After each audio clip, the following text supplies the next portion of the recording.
2015 সালে পাকিস্তানকে white wash করে শুরু। এরপর বড় বড় দলগুলোর বিরুদ্ধে বারবার সিরিজ জিতেছে বাংলাদেশ। এ সময় ভারতের মতো দলকে তারা দুইবার সিরিজ হারিয়েছে, একাধিকবার সিরিজ জিতেছে দক্ষিণ আফ্রিকার বিপক্ষে। 2015 সালের পর থেকে ওয়েস্ট ইন্ডিজ ও শ্রীলঙ্কার মতো দলগুলো তো পাত্তায় পায়নি বাংলাদেশের কাছে। 2015 সাল থেকে বাংলাদেশের স্মরণীয় কিছু ওয়ানডে সিরিজ জয় দেখে নিন। 2015 বিশ্বকাপের কোয়ার্টার ফাইনালে ওঠার পর বদলে যায় দেশের ক্রিকেটের হালচাল। একদিকে মাশরাফির নেতৃত্ব, অন্যদিকে অভিজ্ঞ ও তরুণদের সংমিশ্রণ। সব মিলিয়ে বাংলাদেশ পরিণত হয় দুর্দান্ত এক দলে। এই আজটা সর্বপ্রথম বুঝতে পেরেছিল পাকিস্তান। 2015 সালে বাংলাদেশ সফরে 3 ম্যাচের ওয়ানডে সিরিজে তারা হেরেছিল 3-0 ব্যবধানে। মোহাম্মদ হাফিজ ও সাইদ আজমলরা ওই সিরিজে কোনো পাত্তাই পাননি। প্রথম ম্যাচে তামিম মুশির জোড়া সেঞ্চুরিতে 300-র বেশি রান সংগ্রহ করা বাংলাদেশ জিতেছিল 79 রানে। পরের দুইটা ম্যাচেও যথাক্রমে 7 ও 8 উইকেটের সহজ জয় পেয়েছিল বাংলাদেশ। তামিম হয়েছিলেন ম্যান অব দ্য সিরিজ। পাকিস্তানের পর 3 ম্যাচের ওয়ানডে সিরিজ খেলতে বাংলাদেশ সফরে এসেছিল ভারত।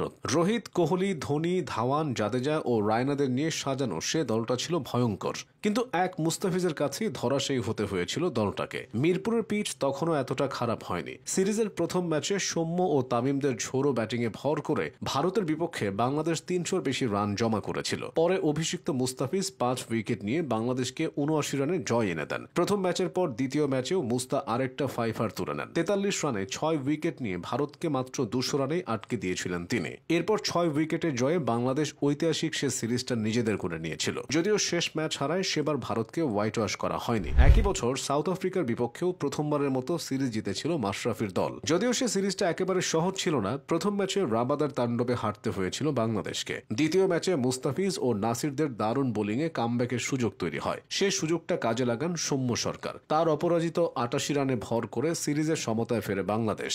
এরপর সিরিজ নির্ধারণী শেষ ম্যাচেও সৌম্যের 90 রানে ভর করে বাংলাদেশ দারুণ এক জয় পায়। ফলে সিরিজটা তারা 2-1 ব্যবধানে জিতে নেয়। ক্যাপ্টেন মাশরাফি অবসর নেওয়ার পরও ওয়ানডেতে বাংলাদেশ বেশ কিছু গুরুত্বপূর্ণ সিরিজ জিতেছে। 2021 সালে ঘরের মাটিতে শ্রীলঙ্কার বিপক্ষে সিরিজ জয়টা বাংলাদেশের জন্য বেশ স্মরণীয়, কারণ সেটাই এখনো লঙ্কানদের বিপক্ষে টাইগারদের একমাত্র ওয়ানডে সিরিজ জয়। ওই সিরিজের প্রথম ম্যাচে বিরুদ্ধ কন্ডিশনেও তামিম, মুশফিক ও মাহমুদুল্লাহর হাফ সেঞ্চুরিতে বাংলাদেশ 33 রানের জয় পেয়েছিল। দ্বিতীয় ম্যাচে মুশফিকের অবিশ্বাস্য সেঞ্চুরি বাংলাদেশকে একাই উদ্ধার করেছিল এবং সিরিজ নিশ্চিত করেছিল। 2022 সালের শেষের দিকে বাংলাদেশ সফরে এসেছিল ভারতীয় ক্রিকেট দল। 3 ম্যাচ ওয়ানডে সিরিজের প্রথম 2টি জিতেই সিরিজটা নিজেদের করে নিয়েছিল টাইগাররা, যেখানে মিরাজ একাই 100-র ভূমিকায় অবতীর্ণ হয়েছিলেন। প্রথম ম্যাচে সবাই জয়ের আশা ছেড়ে দিলেও মুস্তাফিজকে নিয়ে তিনি অনন্য কীর্তি করেছিলেন। এরপর দ্বিতীয় ম্যাচেও বাংলাদেশের ব্যাটিং বিপর্যয়। এক পর্যায়ে 69 রানে 6টি উইকেট হারিয়ে বসে টাইগাররা। সেখান থেকে মাহমুদুল্লাহকে সঙ্গে নিয়ে অনবদ্য এক জুটি। শেষমেশ বাংলাদেশের স্কোর দাঁড়ায় 271। 83 বলে মিরাজ তুলে নেন ওয়ানডে ক্যারিয়ারের প্রথম সেঞ্চুরি। এরপর বাংলাদেশ ম্যাচটা জিতে নেয় 5 রানে।